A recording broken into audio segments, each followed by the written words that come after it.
Vamos a ampliar la perspectiva sobre el impacto de la deuda en la empresa colombiana. Recordemos que este perfil se dibuja a partir de la muestra anual de las empresas más grandes reportadas por la Superintendencia de Sociedades. Aquí vemos el peso de esta muestra en el concierto empresarial y en el marco nacional. Aportan el 46% de la producción nacional. Esta es la serie estadística de las empresas supersociedades. Aquí vemos los ratios de palanca, costos y rentabilidades.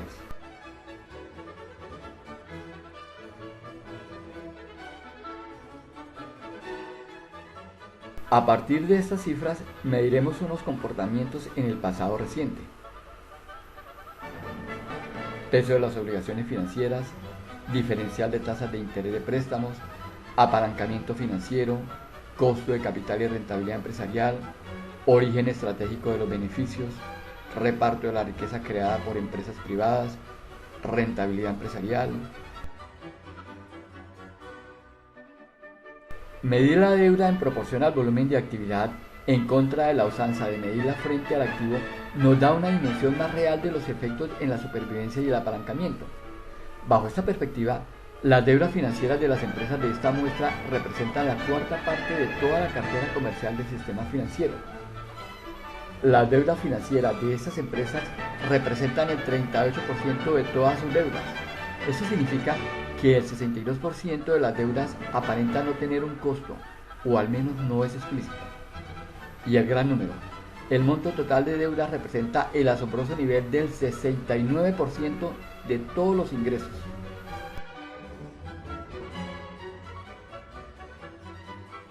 Y este altísimo nivel tal vez pueda deberse a la baja en el costo de los préstamos bancarios. Estos préstamos empresariales tienen un costo significativamente mejor que las tasas que paga el resto de los mortales colombianos. Y no podría ser diferente. Las empresas de esta muestra absorben el 69% de todos los préstamos comerciales de los bancos. Según Porter, estos clientes tienen un enorme poder negociador ante los bancos.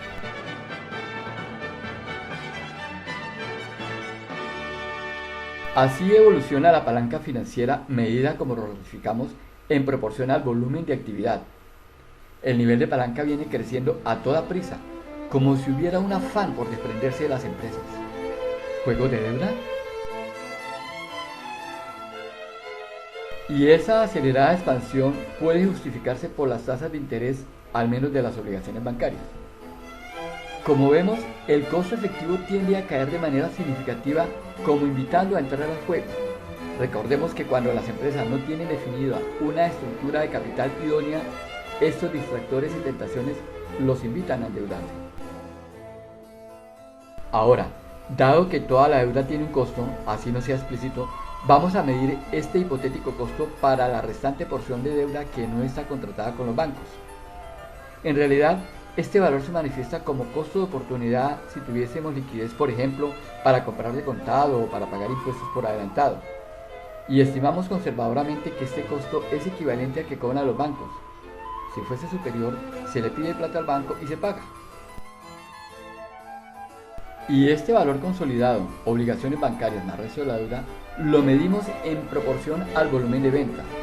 Este costo ponderado se lleva el 3% de los ingresos de la empresa. Las bajas tasas de interés bancarias significan costos financieros menores, tentación difícil de resistir y que paradójicamente viene acompañada de una dramática caída en la rentabilidad patrimonial. Lo del costo ponderado de las deudas no bancarias es hipotético. Lo de la caída de la rentabilidad es real y preocupante. Como que parece haber una correlación inversa entre el nivel de apalancamiento y la rentabilidad patrimonial.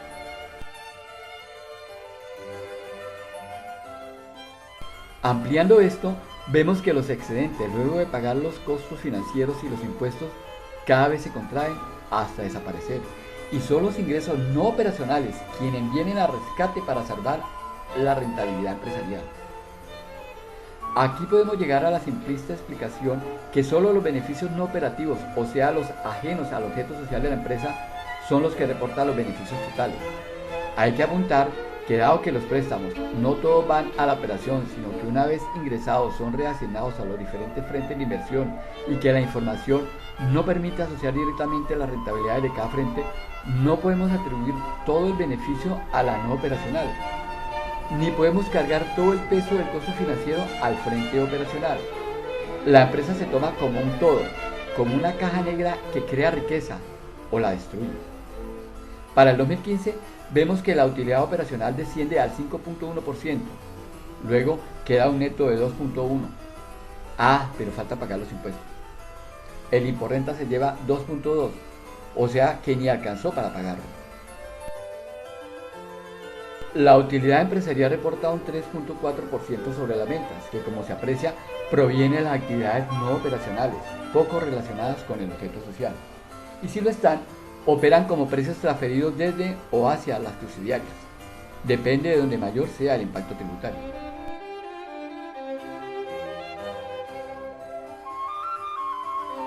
Bien, como ha quedado en el ambiente la sensación de que los accionistas son malvados, extractores y explotadores, vamos a ponernos los pantalones de ellos y medir el tamaño de los billetes que llegan a sus bolsillos.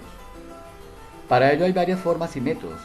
Acá vamos a utilizar el flujo de caja libre para el accionista. Antes conviene precisar algunos conceptos y asunciones. Al correr un flujo de caja libre de los dividendos recibidos en el periodo del 2010, anotamos que este cálculo es de referencia. Esto es, si hipotéticamente un solo inversor poseyera todas las empresas.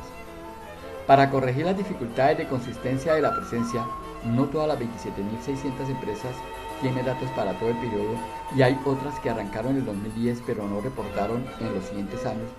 Usamos un cálculo alternativo. Tomamos el pago de dividendos en proporción al volumen de ventas y calculamos la inversión inicial en proporción a la palanca financiera que hace las ventas.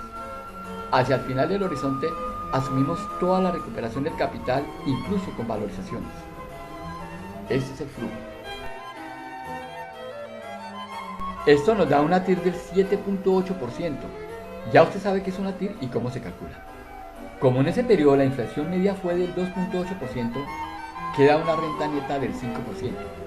Si comparamos la tasa del costo ponderado del capital efectivamente pagado, 6.1%, parece claro que la renta del accionista es inferior, claramente inferior al costo del capital que toma prestado para desarrollar la operación empresarial. Está claro. Hablar de una tasa del 5% en un periodo de expansión económica es muy poco. Eso significa que la inversión se recuperaría en 15 años. Si ya pasamos 6 de los mejores, ¿cuánto más se alargará la recuperación ahora que entramos en un aparente ciclo recesivo?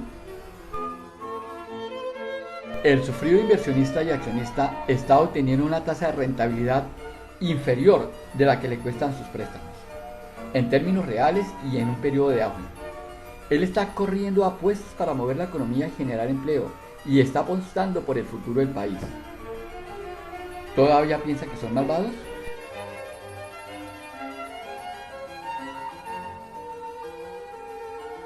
Y en ese contexto resalta el peso absorbente de los impuestos sobre todo el esfuerzo empresarial.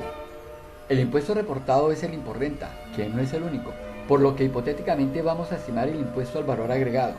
Y lo hacemos así. Se toman todos los ingresos que facturan IVA.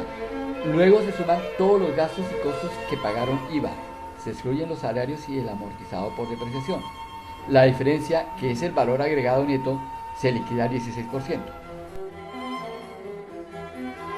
Con este cálculo, el IVA representa otra porción grande de pagos.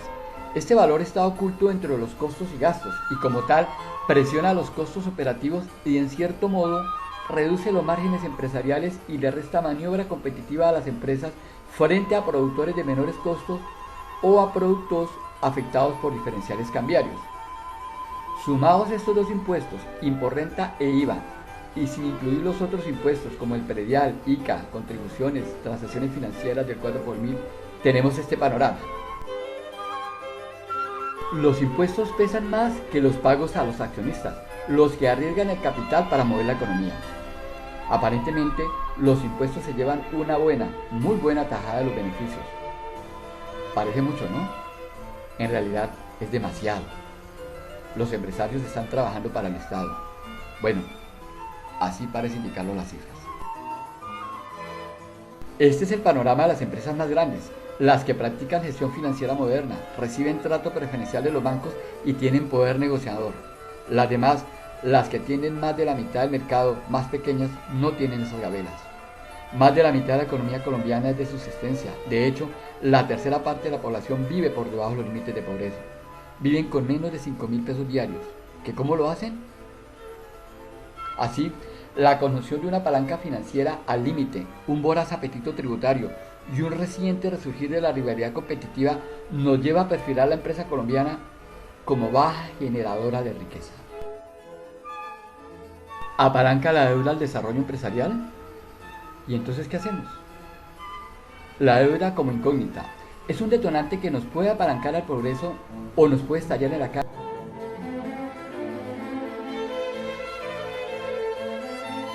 Esta diferente perspectiva, desde un enfoque microagregado, nos permite apreciar aquí la dinámica privada y cómo en esta empresa el apalancamiento por deuda e inversiones de capital son determinantes para sostener la dinámica actual y sembrar el futuro. Las variaciones en la composición del fondeo y en la utilización de recursos retratan las coyunturas dibujadas desde el extranjero. La baja participación y aporte de la generación interna refleja la baja competitividad de la producción nacional frente a la ofensiva extranjera y la poca capacidad de penetrar mercados externos. De hecho, la rentabilidad ha caído. Hoy, por cada 100 vendidos, la utilidad es de 3.5. A comienzos del siglo estaba alrededor del 8% y en las épocas de protección arancelaria estaba en el 14%. El empresario de hoy debe sacrificar márgenes para enfrentar al producto extranjero y ese sacrificio repercute en la operación.